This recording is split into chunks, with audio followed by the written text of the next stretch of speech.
नमस्कार, स्वागत है आपका। एमवी नेटवर्क देख रहे हैं आप और मैं हूं आपके साथ लता। बुलेटिन की शुरुआत करेंगे बड़ी खबर के साथ। सीएम धामी का आज पीलीभीत का दौरा है, जिसमें पीलीभीत के बहेड़ी में जनसभा करेंगे सीएम पुष्कर सिंह धामी। बीजेपी प्रत्याशी के समर्थन में प्रचार करेंगे।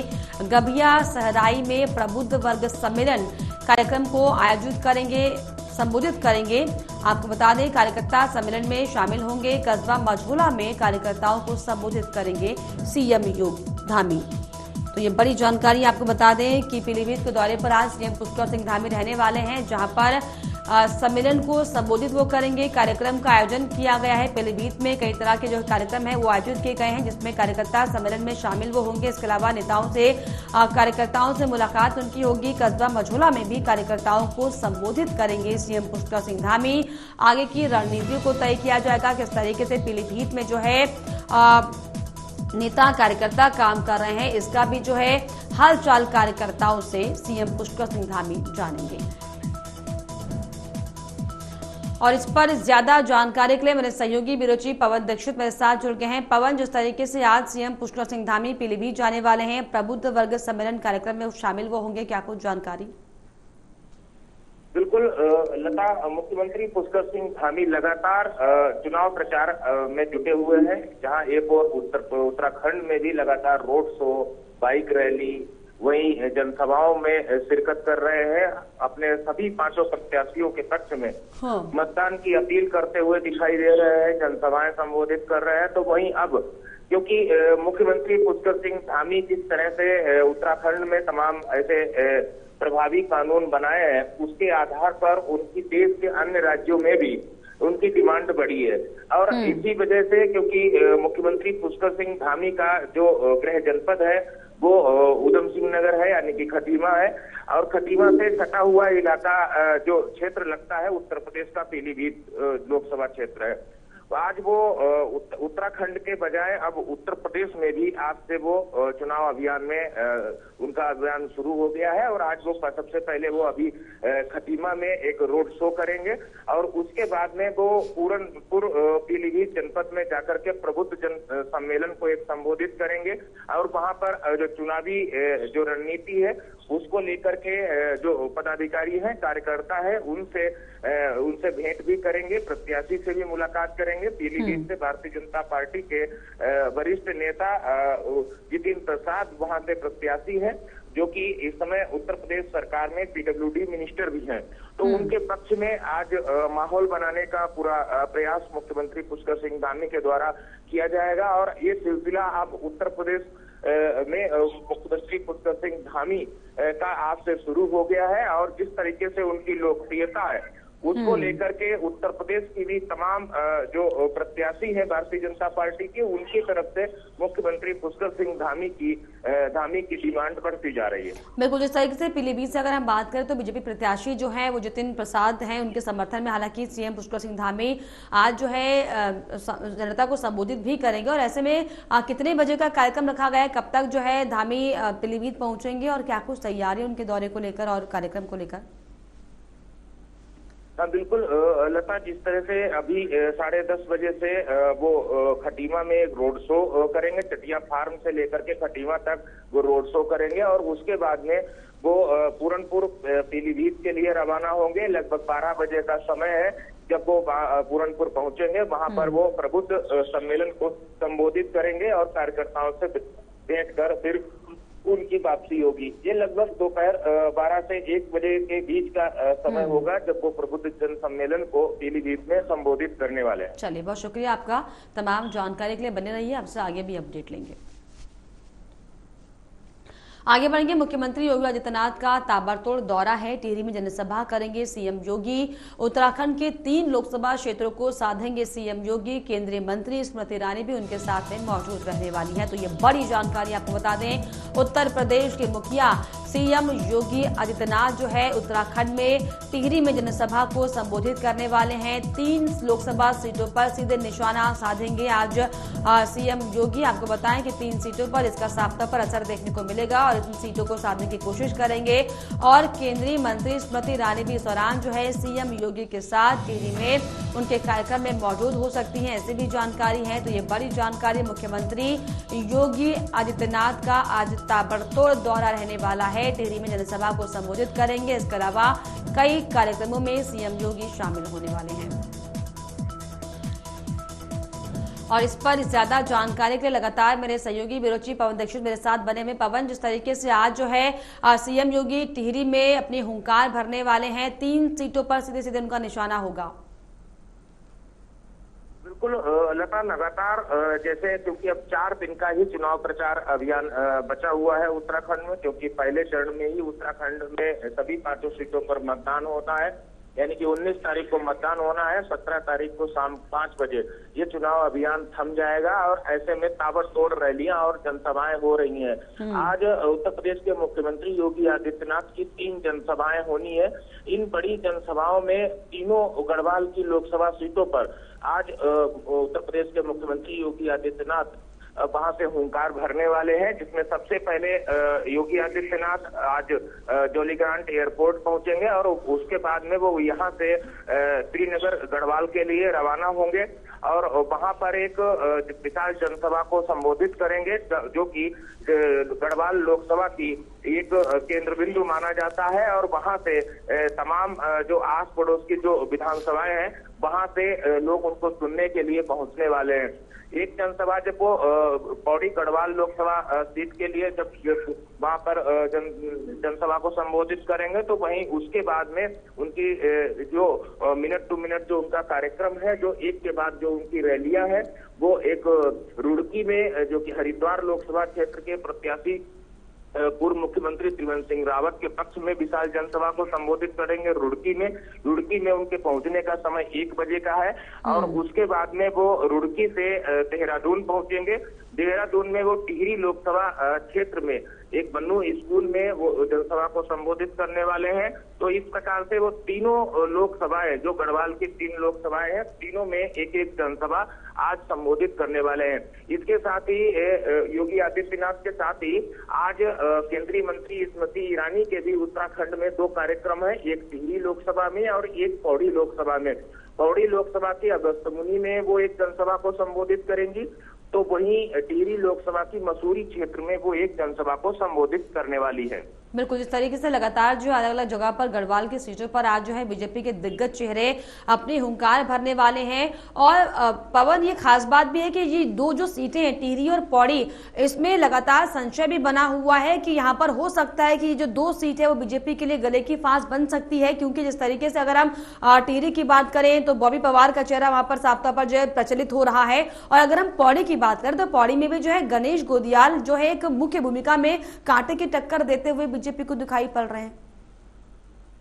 हाँ बिल्कुल, इन दोनों सीटों पर अगर बात की जाए समीकरण के आधार पर तो काफी बेहतर जो विपक्ष की भूमिका है वो काफी बेहतर नजर आ रही है। पौड़ी लोकसभा की अगर बात करें तो एक दूसरे पर कटाक्ष भी करते हुए नेता दिखाई दे रहे हैं, प्रत्याशी दिखाई दे रहे हैं। दोनों ही पार्टियां एक दूसरे पर आक्रामक है।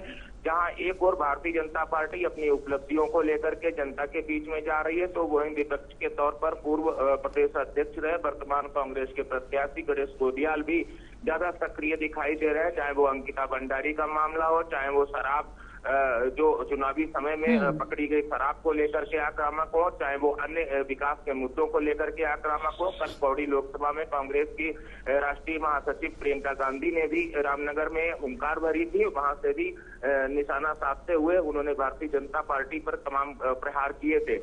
तो ऐसे में एक दूसरे पर प्रहार, एक दूसरे पर वार और आरोप और प्रत्यारोप की राजनीति तेज हो गई। इससे कहीं कहीं जहां एक और भारतीय जनता पार्टी के प्रत्याशी की भी मुश्किलें बढ़ी हैं, तो वही कांग्रेस पार्टी भी अस्वस्थ दिखाई दे रही है। वहीं अगर बात टिहरी लोकसभा क्षेत्र की करें तो टिहरी लोकसभा में जो भारतीय जनता पार्टी के 4थी बार की प्रत्याशी हैं माला राजलक्ष्मी साहब, उनका कहीं न कहीं राजघराने से ताल्लुक होने के कारण वहां पर कुछ लोगों को उनसे उनके व्यवहार से और उनकी जन जन तक पहुंच पहुंच को लेकर के कुछ लोगों को उनसे आपत्ति है। तो यही वजह है कि विपक्ष के तौर पर जहां कांग्रेस का प्रत्याशी एक और कमजोर दिखाई दे रहा है, तो वही निर्दलीय प्रत्याशी के तौर पर उतरे जो युवाओं के मसीहा कहे जाते हैं और बेरोजगारों की लड़ाई लड़ते हुए कई बार जेल भी गए हैं, प्रदर्शन किया है और उसमें उनके प्रदर्शन में काफी बड़ी संख्या में युवाओं ने समर्थन भी किया था। और ऐसे बावी पवार भी इस टिहरी लोकसभा से मैदान में है और उनके साथ जो युवा वर्ग के लोग जुड़ करके सामने आ रहे हैं, उससे कहीं कहीं भारतीय जनता पार्टी की भी मुश्किलें दिखाई दे रही है। चलिए, बहुत शुक्रिया आपका पवन, तमाम जानकारियों के लिए, तमाम बातचीत के लिए। आगे बढ़ेंगे। देहरादून से बड़ी जानकारी, मौसम विभाग ने जारी किया अलर्ट। उत्तराखंड में आज मौसम विभाग का ऑरेंज अलर्ट जारी किया गया है। बारिश और ओलावृष्टि का ऑरेंज अलर्ट जारी किया गया है। प्रदेश के ज्यादातर जिलों में बारिश की संभावना है। नैनीताल, चंपावत और उधम सिंह नगर में ये अलर्ट जो है वो जारी किया गया है। तो ये बड़ी जानकारी आपको बता दें, जिसमें उत्तराखंड में आज मौसम विभाग का ऑरेंज अलर्ट जारी हुआ है, जिसमें बारिश और ओलावृष्टि की संभावना जो है वो जताई गई है और इसके मद्देनजर ऑरेंज अलर्ट जारी किया गया है। प्रदेश के ज्यादातर जिलों में बारिश की संभावनाएं जो हैं वो बनी हुई हैं। नैनीताल, चंपावत और उधम सिंह नगर में भी हाई अलर्ट जारी किया गया है।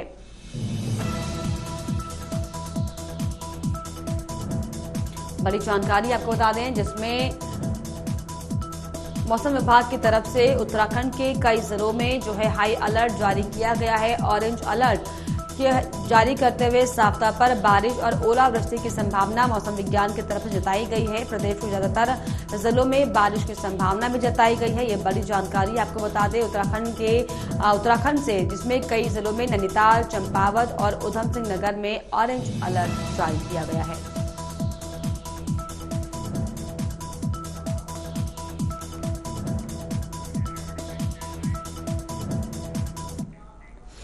आगे बढ़ेंगे। बागेश्वर में बड़ा सड़क हादसा हुआ, जिसमें बागेश्वर में नदी में कार गिर गई। 4 लोगों की इसमें दर्दनाक मौत हुई है। पुलिस ने शवों को नदी से बाहर निकाला। अभी तक मृतकों की शिनाख्त नहीं हो पाई है। बालीघाट धर्मघर मोटर मार्ग की ये पूरी घटना बताई जा रही है। तो ये बड़ी जानकारी आपको बता दें, जिसमें बागेश्वर में कार नदी में गिर जाने से जो है बड़ा हादसा हो गया। 4 लोगों की इसमें दर्दनाक मौत हो गई है। पुलिस ने शवों को नदी से बाहर निकाला। आसपास के इलाकों में जो है वो अफरा तफरी का माहौल हो गया। अभी तक मृतकों की शिनाख्त नहीं हो पाई है। ये बड़ी जानकारी बागेश्वर में दरअसल नदी में कार के गिर जाने से बड़ा हादसा, बालीघाट धर्मघर मोटर मार्ग की ये पूरी घटना बताई जा रही है।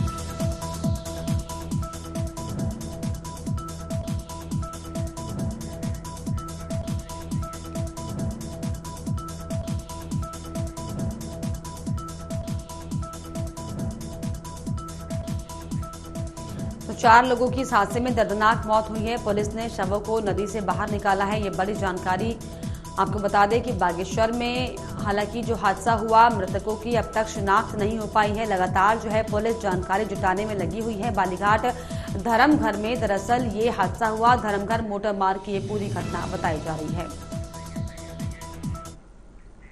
आगे बढ़ेंगे। देवभूमि की धरती पर शिक्षा के मंदिर में धर्मांतरण का गंदा खेल चल रहा है और ये खेल खेला जा रहा है नन्हे मनन्हे हिंदू बच्चों के साथ। उत्तराखंड के रुड़की में एक प्ले स्कूल में ईद कार्यक्रम के लिए आयोजित किए गए इवेंट में छोटे बच्चों को नमाज पढ़ाई जा रही है।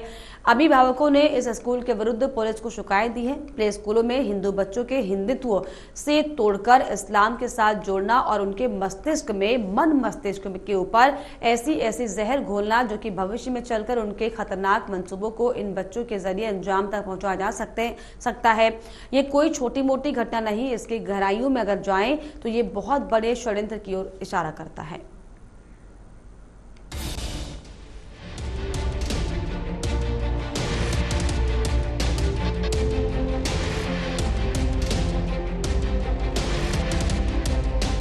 बच्चे गीली मिट्टी की तरह होते हैं। उन्हें जैसा चाहे वैसे रूप में ही ढाला जा सकता है। जो संस्कार दिए जाएंगे वो इनके आने वाले जीवन की नींव होते हैं।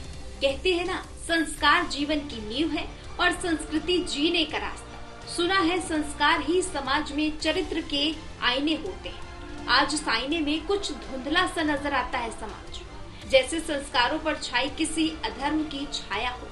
उत्तराखंड के रुड़की में एक प्ले स्कूल में ईद कार्यक्रम के लिए आयोजन किए गए इवेंट में बच्चों को नमाज पढ़ाया जा रहा है।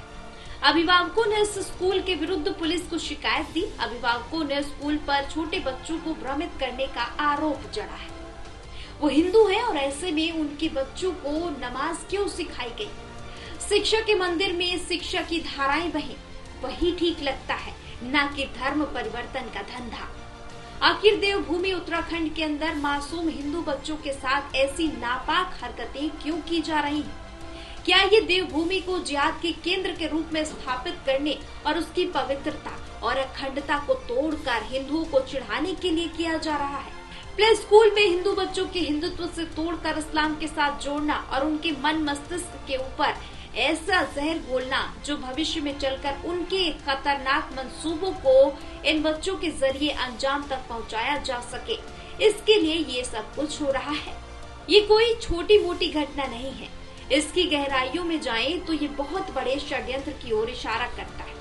फिलहाल इस पूरे षड्यंत्र से पर्दा उठना अभी बाकी है, मगर अब तक जो कुछ इस वीडियो के जरिए निकलकर सामने आया, इससे साबित होता है कि आज देश में हिंदुत्व और सनातन को तोड़ने के लिए कितना बड़ा रैकेट का कार्य चल रहा है। अगर इसी के विपरीत हिंदू स्कूलों में मुस्लिम बच्चों को रामायण का पाठ करवा दिया जाता या कहीं गीता की शिक्षा दे दी जाती तो देश में सेक्युलरिज्म का ताना बाना टूटने लगता। हाय तौबा, इस कदर मचाया जाता जैसे मानो उनका धर्म खतरे में आ गया हो। मगर जब प्ले स्कूल में हिंदू बच्चों को नमाज पढ़ाकर अपने इस्लामी एजेंडे को जब ये इस्लामिस्ट बढ़ावा देते हैं तो वही सेक्युलरिज्म का ढोल पीटने वाले गायब क्यों हो जाते हैं? Bureau report, AMV network.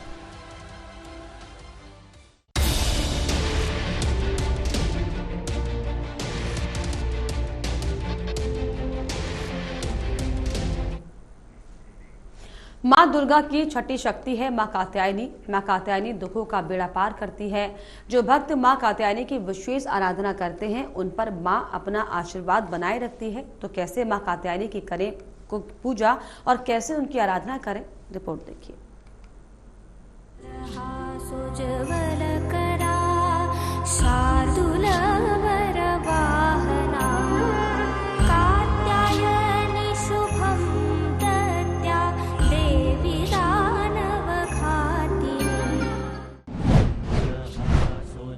नौ दुर्गा का छठवां स्वरूप है माँ कात्यायनी।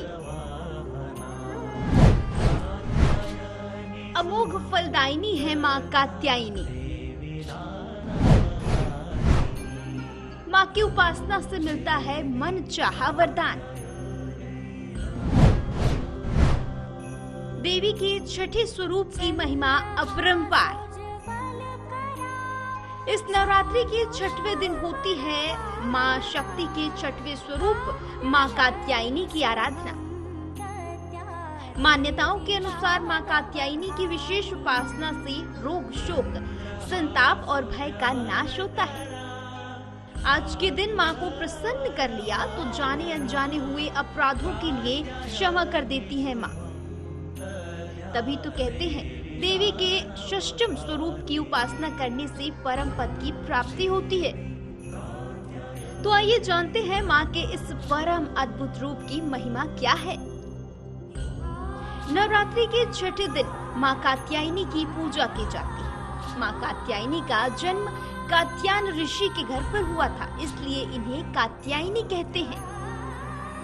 इनका स्वरूप अत्यंत भव्य और दिव्य है।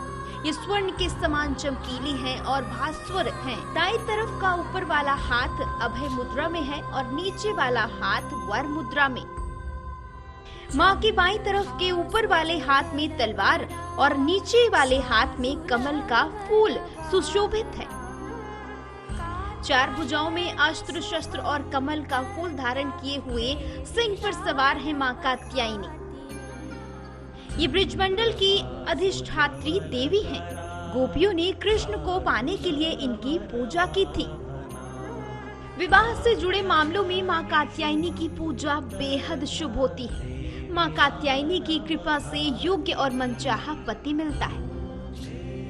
अपने स्वरूप में देवी माँ अपने भक्तों की हर मनोकामना की पूर्ति करती है। लेकिन आपका विवाह और प्रेम संबंध या वैवाहिक जीवन से जुड़ी कोई समस्या है, ये नवरात्र में मां कात्यायनी की आराधना से विशेष लाभ मिलता है। मां कात्यायनी का अद्भुत मंत्र, चंद्रहासोज्ज्वल करा शार्दूल वरवाहना कात्यायनी शुभम ददया देवी दानव खातिनी। इनकी उपासना से, आराधना से भक्तों को बड़ी आसानी से अर्थ, धर्म, काम और मोक्ष चारों फलों की प्राप्ति होती है। जन्मों के समस्त पाप भी नष्ट हो जाते हैं। इसलिए कहा जाता है कि इस देवी की उपासना करने से परम पद की प्राप्ति होती है। Programming desk AMB network.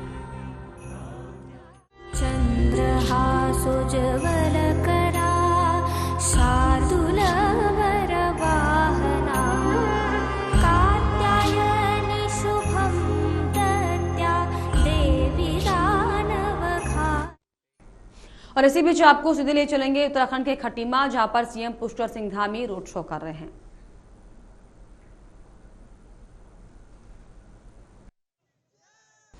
तो सीएम पुष्कर सिंह धामी तस्वीरों में दिखे खटीमा में रैली करते हुए, रोड शो करते हुए उनका ये कार्यक्रम, और भारी भीड़ इस रोड शो में दिखाई पड़ रहा है। और उत्तराखंड का पारंपरिक जो नृत्य है छोलिया डांस, देखिए आगे उनके काफिले के जो है वो भी साफ तौर पर सीएम के रोड शो में शामिल होते हुए लंबा काफिला सीएम पुष्कर सिंह धामी का ढोल नगाड़ों के साथ ये काफिला आगे बढ़ते हुए खटीमा में, जो कि कभी उनकी विधानसभा सीट हुआ करती थी, और अब हालांकि यहाँ से भुवन कापड़ी विधायक हैं, लेकिन सीएम अपने गृह क्षेत्र में भारी रोड शो करते हुए और भारी जन समर्थन सीएम पुष्कर सिंह धामी को इस काफिले के दौरान मिलता हुआ दिखाई पड़ रहा है। आपको बता दें कि आगामी लोकसभा चुनाव को लेकर लगातार जो है बीजेपी नेताओं की तैयारियां तेज हैं, और इसी कड़ी में ये भव्य रोड शो खटीमा की सड़कों पर निकाला जा रहा है। तस्वीरें भी आपके सामने हैं, जिसमें खटीमा में सीएम पुष्कर सिंह धामी का ये रोड शो, तस्वीरें आपकी टीवी स्क्रीन पर।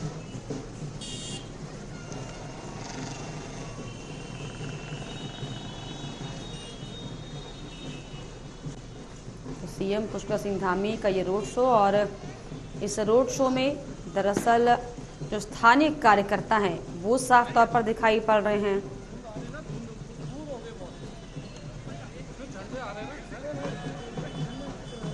ढोल नगाड़ों के साथ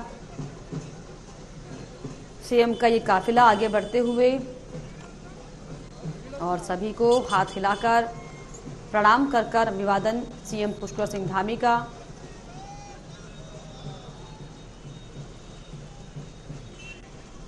तो खटीमा से ये सीधे लाइव तस्वीरें आपको दिखा रहे हैं, जिसमें सीएम पुष्कर सिंह धामी का ये रोड शो है, क्योंकि चुनाव अब नजदीक है और ऐसे में जनता से वोटों की अपील लगातार की जा रही है, और इसीलिए अपने गृह क्षेत्र खटीमा लोहिया हेड जो है सीएम पुष्कर सिंह धामी पहुंचे हुए हैं, और जहां से अब ये रोड शो का आगाज किया गया।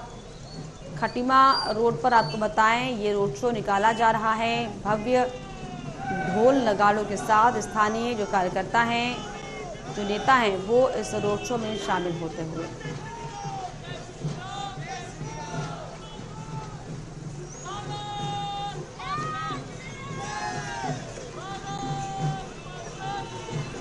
तो तस्वीरें आपके सामने, सीएम पुष्कर सिंह धामी जो है खटीमा में रोड शो करते हुए।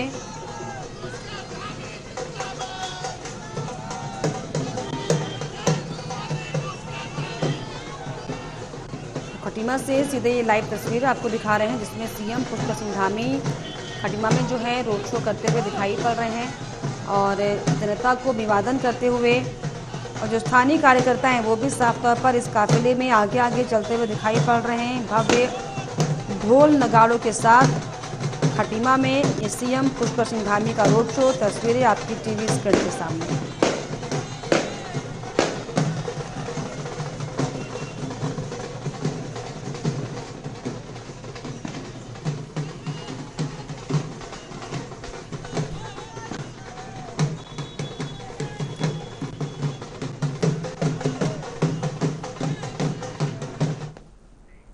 और इसी के साथ इस बुलेटिन में फिलहाल इतना ही। देश और दुनिया की तमाम खबरों के लिए आप देखते रहिए एमबी नेटवर्क। नमस्कार।